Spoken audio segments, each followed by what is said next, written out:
बिस्मिल्लाहिर्रहमानिर्रहीम। आप वसल्लम की ज़िंदगी से एक और वीडियो, और आज का जो टॉपिक है वो मकाम अब्दियत है। आप सल्लल्लाहु अलैहि वसल्लम जो हैं वो एक दफ़ा जो बीमार थे, तो उन्होंने हज़रत फ़ज़ल रज़ी अल्लाह ताला अन्हु साहब रसूल हैं, उनसे कहा कि मेरा हाथ पकड़ लो। आप वसल्लम के पास आए तो आप वसल्लम को बुखार चढ़ा हुआ था और आप वसल्लम के सर के ऊपर जो पट्टी बंधी हुई थी। तो उन्होंने हज़रत फ़ज़ल रज़ी अल्लाह ताला अन्हु से फरमाया कि मेरा हाथ पकड़ लो। उन्होंने आपका हाथ पकड़ा और आपको मस्जिद नबवी में ले आए। आप सल्लल्लाहु अलैहि वसल्लम जो हैं वो मिंबर पर बैठे और आप सल्लल्लाहु अलैहि वसल्लम ने फरमाया कि लोगों, मेरा वक्त जो है वो करीब है। तो आप सल्लल्लाहु ने लोगों को जमा करके फरमाया हम्द व सना के बाद कि मेरा वक्त जो है वो करीब है और मेरा तुम लोगों के पास से चले जाने का वक्त जो है वो करीब आ चुका है, यानी मेरा इस दुनिया से चले जाने का वक्त करीब है। तो अगर तो मैंने किसी का कमर पे मारा हो तो वो मुझसे आके बदला ले लें, या मैंने किसी की आबरू पर हमला किया हो तो वो मुझसे आके बदला ले लें। और कोई ये ना समझे कि अगर कोई मुझसे बदला लेगा तो मैं उससे नाराज़ हो जाऊँगा या कोई ऐसा मामला होगा। तो बिला झिझक जो है वो लोग आके जो है वो बदला ले सकते हैं। तो आप सल्लल्लाहु अलैहि वसल्लम ने एक दफ़ा नहीं फरमाया इस पूरे मजमे में ये बात करने पर। आप सल्लल्लाहु अलैहि वसल्लम ने ज़ोहर की नमाज़ पढ़ी, फिर उसके बाद दोबारा मिंबर पर बैठे और आप सल्लल्लाहु अलैहि वसल्लम ने फिर दोबारा यही बात दोहराई। और इसमें एक और बात जो आप सल्लल्लाहु अलैहि वसल्लम ने ऐड फरमाई, अगर किसी का हक़ मेरे ऊपर है तो वो भी आके मुझसे ले सकता है। तो इतने में एक शख्स जो है वो खड़े हुए, उन्होंने कहा कि जी आपने मेरे 3 दिरहम जो हैं वो देने हैं। तो आप सल्लल्लाहु अलैहि वसल्लम ने फरमाया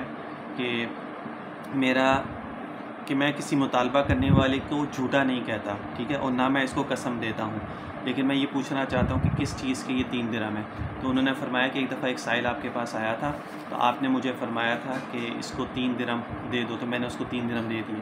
तो आप सल्लल्लाहु अलैहि वसल्लम ने हज़रत फ़ज़ल से फरमाया कि इसको 3 दिरहम दे दो। फिर एक शख्स खड़ा हुआ, उसने कहा कि मैं 3 दिरहम जो है मुझे आपको देने हैं।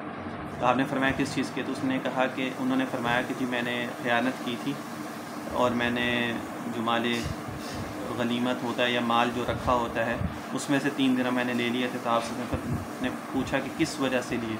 तो उन्होंने फरमाया कि जी मुझे ज़रूरत थी बहुत ज़्यादा, तो मैं मोहताज था। तो आप सल्लल्लाहु अलैहि वसल्लम ने फरमाया हज़रत फ़ज़ल से कि इनसे 3 दिरहम जो है वो ले लो। इसके बाद फिर हुज़ूर ने ऐलान फरमाया कि जिसको अपनी किसी हालत का अंदेशा हो वो भी दुआ करा ले, यानी अगर कोई ये चाहता हो कि कोई मुझसे दुआ करवाना चाहता है तो वो भी करवा सकता है कि मेरा अब जाने का वक्त जो है वो करीब है। तो एक साहब उठे और अर्ज़ किया, या रसूलल्लाह, मैं झूठा हूँ, मैं मुनाफिक हूँ, बहुत सोने का मरीज़ हूँ। अब उन्होंने अपनी बुराइयाँ ज़िक्र की कि मैं झूठा भी हूँ, झूठा भी हूँ, मुनाफिक भी हूँ और बहुत ज़्यादा सोता भी हूँ, सोने का मरीज़ हूँ। तो हुज़ूर ने दुआ फरमाई उस शख्स के लिए जिन्होंने ये फरमाया कि या अल्लाह इसको सच्चाई अता फरमा, ईमान कामिल अता फरमा और ज़्यादा नींद के मर्ज़ से सेहत बख्श दे। तीनों चीज़ों के लिए जो उनके अंदर ऐप थे आप सल्लल्लाहु अलैहि वसल्लम ने उनके लिए दुआ फरमाई। इसके बाद एक और साहब खड़े हुए और किया, या रसूलल्लाह, मैं झूठा हूँ, मुनाफिक हूँ, कोई गुनाह ऐसा नहीं जो ना किया हो। हज़रत उमर ने इसको तंबीह फरमाई कि अपने गुनाहों को फैलाते हो, यानी तुम मजमे में खड़े होकर और सरेआम ये सारी चीज़ें कह रहे हो। तो हुज़ूर ने शाह फरमाया, उमर चुप रहो, दुनिया की रुसवाई आखिरत की रुसवाई से हल की है। दुनिया की रुसवाई जो है, दुनिया में अगर कोई अपने ऐप बता देता है, किसी को दुआ के लिए कहता है या किसी से कोई गलती हो जाती है और वो कह देता है, तो यहाँ की रुसवाई बहुत कम है, लेकिन आखिरत की रुसवाई जो इसके मुकाबले में बहुत ज़्यादा है। तो दुनिया में अपने आप को साफ़ करके हर तरीके से मामलात को ठीक करके दुनिया से इंसान जाए तो उसके लिए बहुत ज़्यादा बेहतरी है। तो इसके बाद हुज़ूर ने शाह फरमाया, या अल्लाह इसको सच्चाई और कामिल ईमान नसीब फरमा और इसके अहवाल को बेहतर बना दे। एक और साहब उठे, उन्होंने अर्ज़ किया, या रसूलल्लाह, मैं बुज़दिल हूँ, सोने का मरीज़ हूँ, यानी मैं बहादुर नहीं हूँ और सोने का मरीज़ हूँ। हुज़ूर ने इनके लिए भी दुआ फरमाई। हज़रत फ़ज़ल कहते हैं कि इसके बाद हम देखते हैं कि इनके बराबर कोई बहादुर ना था। तो ज़ाहिर सी बात है, जब आप सल्लल्लाहु अलैहि वसल्लम किसी के लिए दुआ फरमाएंगे तो उस शख्स के अंदर जो ऐप है वो तो अल्लाह ताला उसको वैसे ही ख़त्म फरमा देंगे। फिर हुज़ूर हज़रत आयशा के मकान पर तशरीफ़ ले गए, हज़रत आयशा रज़ी अल्लाह ताला के हुजरे पर, और इसी तरह औरतों के मजमे में भी ऐलान फरमाया, और जो इरशादात मर्दों में आप सल्लल्लाहु अलैहि वसल्लम ने कहे वही आपने औरतों में भी फरमाए। फिर हुज़ूर ने ऐलान फरमाया कि जिसको अपनी किसी हालत का अंदेशा हो वो भी दुआ करा ले, यानी जिस तरह आप सल्लल्लाहु अलैहि वसल्लम ने मर्दों में ऐलान किया दुआ का कहा, इसी तरह आपने औरतों में भी दुआ का कहा और ऐलान किया। چنانچہ لوگوں نے اپنے متعلق مختلف دعائیں کرائیں۔ ایک صحابیہ نے عرض کیا، رسول اللہ میں اپنی زبان سے عاجز ہوں، حضور نے ان کے لیے بھی دعا فرمائی۔ تو پھر وہ جو ان کی پرابلم تھی یا جو عیب تھا یا جو بھی ان کے ساتھ مسئلہ تھا وہ اللہ تعالیٰ نے ان کو حل فرما دیا۔ تو اس سے 3-4 سبق ہمیں ملے۔ ایک چیز یہ کہ دنیا میں کسی کا حق نہ لیں، کیونکہ حق اگر کسی کا ماریں گے یا کسی کے ساتھ زیادتی کریں گے تو قیامت میں اس کی بڑی رسوائی ہوگی۔ دنیا میں رسوائی کچھ بھی نہیں ہے، آخرت میں اس کی بہت زیادہ ہے۔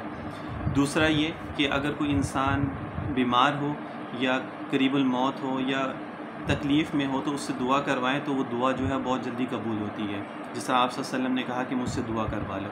یہ تمام لوگوں کے لیے ہے، ٹھیک ہے، جو بھی بیمار ہوتا ہے، جو تکلیف میں اسے آپ دعا کے لیے کہیں گے تو اس کی دعا جلدی قبول ہوتی ہے۔